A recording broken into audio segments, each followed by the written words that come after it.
అందరికీ ఆరోగ్యం ప్రేక్షకులకి నమస్కారం. ఆసనాలతో అందరికీ ఆరోగ్యం. శారీరక వ్యాయామం చేస్తే అందరి శరీరాలు కూడా ఆరోగ్యవంతంగా తయారవుతాయి. ప్రొద్దున లేచిన వెంటనే ఎవరైతే ఒక గంట సేపు యోగా చేస్తారో వాళ్ళ యొక్క శరీరంలో గ్రంథుల పనితీరు మెరుగుపడుతూ ఉంటుంది.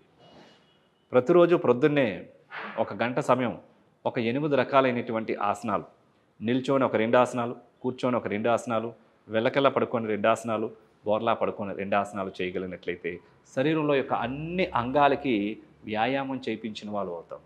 తద్వారా ఆంతరాంగిక అవయవాల యొక్క లైఫ్ స్పాన్ పెరిగి అవి ఆరోగ్యవంతంగా పని చేయడానికి మనం సహకరించిన వాళ్ళం అవుతాం. కాబట్టి ఆసనాలతో అందరికీ ఆరోగ్యం. ఎవరి ఆరోగ్యాన్ని వారే పరిరక్షించుకోవాలి. అందులో భాగంగా ఈరోజు మనం తెలుసుకోబోతున్నాం వక్రాసనం. ఇది చాలా అద్భుతమైనటువంటి ఆసనం.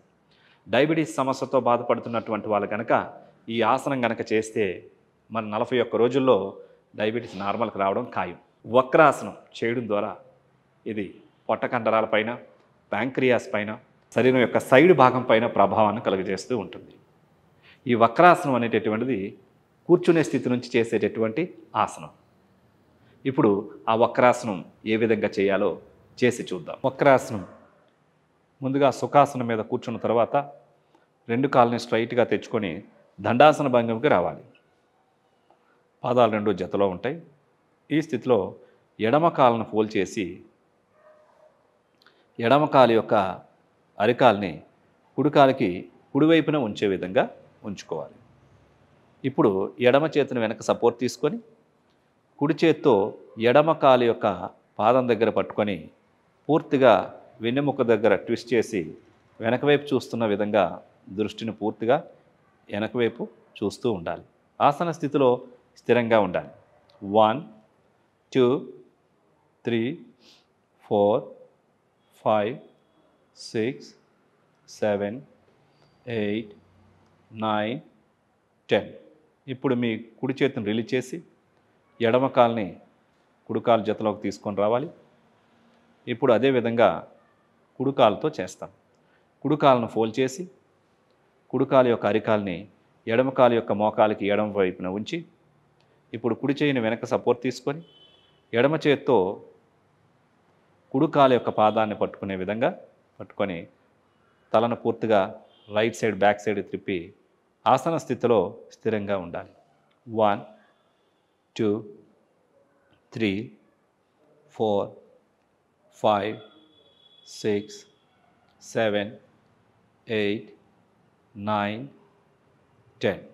ఇప్పుడు ఎడమ చేతిని రిలీజ్ చేసి కుడికాల్ని ఎడమ కాలు జతలోకి తీసుకొని వచ్చి 2 చేతులు వెనకాతల సపోర్ట్ తీసుకొని దండాసనలో విశ్రాంతి స్థితిలో ఉండాలి. సరే కదండి, వక్రాసనం. ఈ వక్రాసనం చేయడం ద్వారా డయాబెటీస్ కంట్రోల్లోకి వస్తుంది. వక్రాసనం వక్రంగా అంటే శరీరాన్ని వంకరగా తిప్పి చేసేటటువంటి ఆసనం కాబట్టి ఇలా వంకరగా టర్న్ చేసినప్పుడు ఇది ప్యాంక్రియాస్ మీద ప్రభావం కలుగజేస్తుంది, డైజెషన్ సిస్టమ్ మీద ప్రభావం కలుగజేస్తుంది, శరీరం యొక్క సైడ్ భాగాలపైన ప్రభావం కలుగజేస్తుంది, స్ట్రెచ్చింగ్, వెన్నెముక పైన ప్రభావం కలుగజేస్తూ ఉంటుంది. ఈ భాగాలన్నీ కూడా స్ట్రెచ్చింగ్ అయ్యి యాక్టివేట్ అయ్యి ఎనర్జైజింగ్ అయ్యి ఆరోగ్యవంతంగా తయారవుతాయి. అంటే ఈ ప్యాంక్రియాస్ మీద ప్రభావం కలుగజేయడం ద్వారా డయాబెటీస్ నార్మల్కి వస్తుంది. అదేవిధంగా జీర్ణశక్తి బాగా పెరుగుతుంది, జీర్ణాశయం ఆరోగ్యవంతంగా తయారవుతుంది. Gastric problems, acidity problems, ulcer problems ఇట్లాంటి వాటన్నిటి కూడా ఈ ఆసనం ఎంతగానో ఉపయోగపడుతుంది. అదేవిధంగా కొంతమందికి ఈ సైడ్ భాగంలో ఫ్యాట్ ఎక్కువ పెరుగుతూ ఉంటుంది. అట్లాంటి ఫ్యాట్ని కరిగించడానికి ఈ ఆసనం ఎంతగానో బాగా ఉపయోగపడుతూ ఉంటుంది. అలాగే వెన్నెముకకి కూడా చక్కటి వ్యాయామం జరిగి మరి వెన్నునొప్పులు రాకుండా ఉండే విధంగా వెన్నెముక ఫ్లెక్సిబుల్గా తయారయ్యే విధంగా ఈ ఆసనం ఎంతగానో ఉపయోగపడుతూ ఉంటుంది. కాబట్టి చూసాం కదండి, ఇన్ని ఉపయోగాలు ఉండేటటువంటి ఇట్లాంటి యోగాసనాలని మనందరం ప్రతిరోజు ఒక గంట సమయం చేస్తే మన ఆరోగ్యాన్ని మనం ఆదా చేసుకున్న వాళ్ళం అవుతాం. ఈ ఆరోగ్యం అనేటటువంటి దాన్ని మనం ఎక్కడో కొనలేనటువంటిది. మనకు మనమే కొన్ని సాధనలు చేసి ఆరోగ్యాన్ని ఎలా సృష్టించుకోవాలో మన ఋషులు యోగాసనాల ద్వారా, ఈ యోగ విద్య ద్వారా మనకి తెలియజేశారు. కాబట్టి అందరమే యోగాను ఆచరిద్దాం, అందరం ఆరోగ్యంగా జీవిద్దాం. ఆసనాలతో అందరికీ ఆరోగ్యం. నమస్కారం.